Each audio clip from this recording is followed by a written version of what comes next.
What's up everyone, Alex here. PlayStation is celebrating its 30th anniversary, which made me think, when everything is being ported to other consoles these days, are there even any exclusive PlayStation JRPGs left? Why, yes, in fact, there are. That said, I want to make sure that I highlighted games that not a lot of people talk about. So if you see a game that should be on this list, share it in a comment below so we can talk about it. Anyhow, let's celebrate 30 years of PlayStation with some great exclusive JRPGs. When Final Fantasy VII hit shelves and took the world by storm, Sony took notice and realized the true potential of the JRPG genre. So much so that they decided to take things in-house and made their own fantasy epic. Despite the somewhat cynical nature of how it was made, The Legend of Dragoon is fondly looked back upon as a classic PS1 game. Part of the reason why this game has endured over the years is because Sony didn't just copy Square's homework and called it a day. While the inspiration is clear, they also decided to throw in their unique ideas and mechanics. Rather than just go along with traditional turn-based combat, The Legend of Dragoon has a combo system that requires you to time each strike. Taking that idea even further, they gave every character a variety of different combos with varying degrees of difficulty and attack damage, giving the combat system a decent amount of depth. The game's story also manages to strike a nice balance of being both plot-driven and character-focused. Each character feels like they have a ton of personality and goals that make sense for the narrative, all the while ensuring that the plot remains engaging by making it feel like you're always working towards a tangible goal. Despite being over a quarter of a century old, The Legend of Dragoon holds up surprisingly well, and if you want to play it today, it's available for download on PSN. While some swear by the original two titles on the Super Nintendo, there are many who say that Breath of Fire 3 is just as iconic and beloved. Rather than going for pre-rendered backgrounds and 3D models for its characters like PS1 Final Fantasies, Breath of Fire 3 went in the opposite direction and instead opted for 3D environments and 2D sprites. The result is a game where the sprite work has held up beautifully. Particularly during battle, the animations for each character never gets old, managing to be both fluid yet snappy at the same time. Speaking of battles, the turn-based combat in this one feels both classic yet refreshing. Most of what you'd expect from a turn-based RPG is present here. But what makes it stand out are being able to learn abilities from enemies, the Master System, which lets you manipulate stat growth, and, most importantly, the Dragon Gene system. Scattered across the game world are dragon genes that can be used by themselves, or combined to turn Ryu into a countless number of dragon types. What I always loved about this system too is that it felt like I always had this trump card when things got hairy, being able to turn Ryu into a hulking beast and saving the party in bad situations. It was also just fun to experiment and see what kinds of dragons I would get. Even doing something contradictory like combining fire, frost, and thunder would create a really powerful dragon variant. I can keep going, but Breath of Fire 3 is just one of those special JRPGs that made the PS1 such a powerhouse of a console. Whenever I think about my time with Xenogears, I'm quickly reminded of its incredible soundtrack, its amazing combo system that gave a great impression of doing sick combos in fighting games, and of course, mecha. And you might even learn a little something about id too, masterfully blending this singular concept into its many dark twists and turns that most Squaresoft games of the time skirted around. It was so dark, in fact, that when the game was presented as a concept to be Final Fantasy VII, Tetsuya Takahashi Superior's vetoed it, but allowed him to develop it as a separate title. What we got is an incredible tale that has one of my favorite combat systems of the PS1 era, alongside a presentation that blended real-time 3D environments with beautiful and expressive sprites that still stand the test of time. Wouldn't it be crazy if somehow Square Enix remastered this game with a bunch of the cut content put back in, with Takahashi coming back to work on it? Now that would be an incredible re-release. One look at Parasite Eve, and it's obvious that Squaresoft saw Resident Evil's massive success and wanted to try their hand at horror, albeit with that special JRPG twist. While heavily inspired by said game, Parasite Eve holds out on its own by taking some ideas from classic Squaresoft titles and implementing them in fresh ways. The combat, for instance, is a real-time variation of the combat system found in Live Alive, which makes sense given that Takashi Tokita directed both games. And its story is such a departure from your usual Squaresoft storylines, blending fact and fiction in ways that honors its source material. Mitochondria's enemies? You bet I researched the heck out of that when I was young just to make sure that the stories in the game couldn't happen to us. And the kinds of disturbing monsters that Squaresoft made for this game are just so surprising and intensely shocking that it reminded me of a friend who refused to play the game because of these monstrosities. And all of this, framed by an incredible soundtrack by the legendary Yoko Shimomura, and you've got an experience that is truly unique and memorable. Parasite Eve is just one of those games that probably won't get remastered because of silly copyright things, but I'll never forget how it helped solidify Squaresoft as one of the best RPG makers of the era.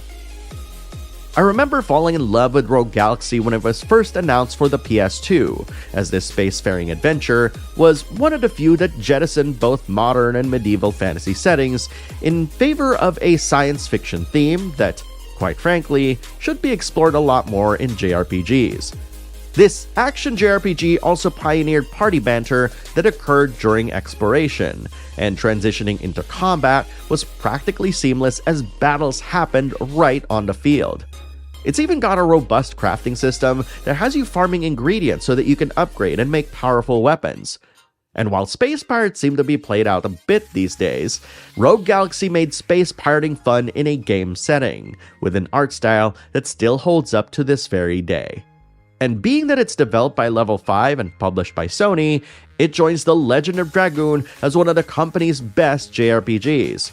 It's pretty crazy to think that once upon a time, Sony made games in this genre. It feels as if the only Shin Megami Tensei games on the PS2 that get any love and attention are Nocturne and the Persona games. But make no mistake, Digital Devil Saga is just as good. From a visual and atmospheric perspective, Digital Devil Saga holds up remarkably well, despite, or maybe even because of, how muted and gray the game looks.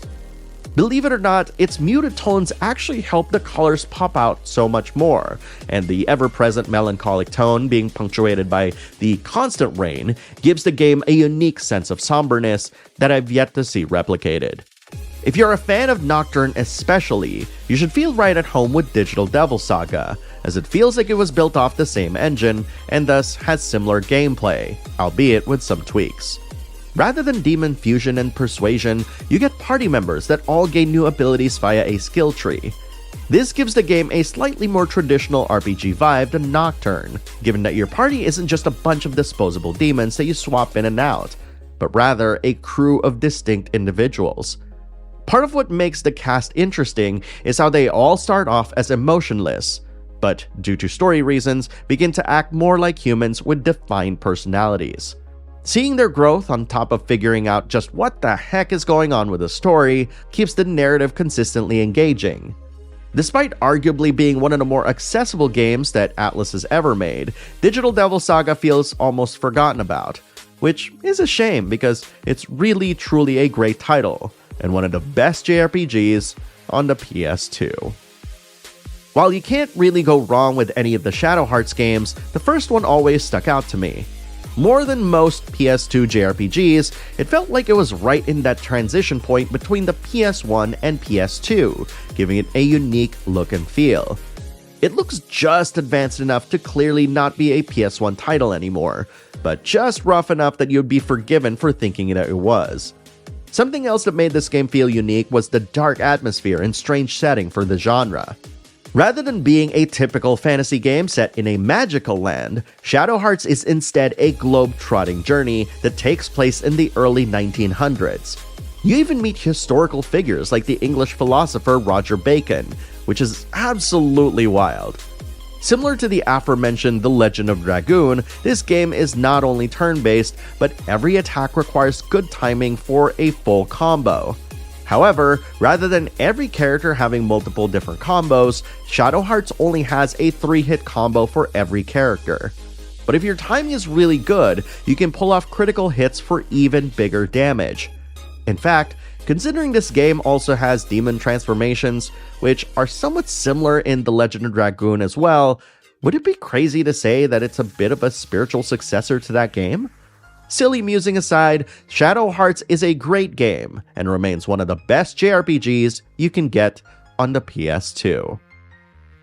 While the Tales series in general has hopped from console to console, Tales of Xillia and its sequels are among the few that have remained PlayStation exclusive, currently only playable on PS3. Tales of Xillia is notable for being the first game in the series to do away with the chibi characters for something close to normal proportions, which extends to the game's general art style as well, adopting something more grounded while still retaining an anime aesthetic. This is also the last game in the series, at least for now, that uses the more fighting game-inspired linear motion battle system, in that we can get a side view of the characters where they're mostly locked to moving left or right. Considering that it was the last, it was also the most fun and polished iteration of this style of combat, offering a ton of depth and options, which lead to crazy combos that could be unleashed. Like most Tales games, the cast is absolutely delightful, with great chemistry and banter, making the journey a joy to experience. While maybe not quite as revered as Tales of Symphonia, I'd say Tales of Xillia is still a fantastic game in the series, one that's absolutely worth going back to and is deserving of a remaster. Fingers crossed. It wasn't that long ago that Sega declared that it would start looking into its own back catalog and seek to revive some of their most important franchises. And with Sakura Wars' return on the PS4, I can confidently say that the Flower Division's latest performance is a smashing success. And this was accomplished despite changing the series' genre, which is a challenge shared by other franchises such as Final Fantasy. However, much like said series, Sakura Wars isn't only about its battles, as these merely serve as a backdrop to the drama and the developing story of the Imperial Combat Review. At the end of the day, Sakura Wars is the story of overcoming adversity, tackling the different challenges that each day brings forth, and how an unlikely band of heroines dug deep within themselves to become the most skilled mech pilots of the era. And anyone wanting to join the Flower Division on this adventure will find much to enjoy, love, and reminisce.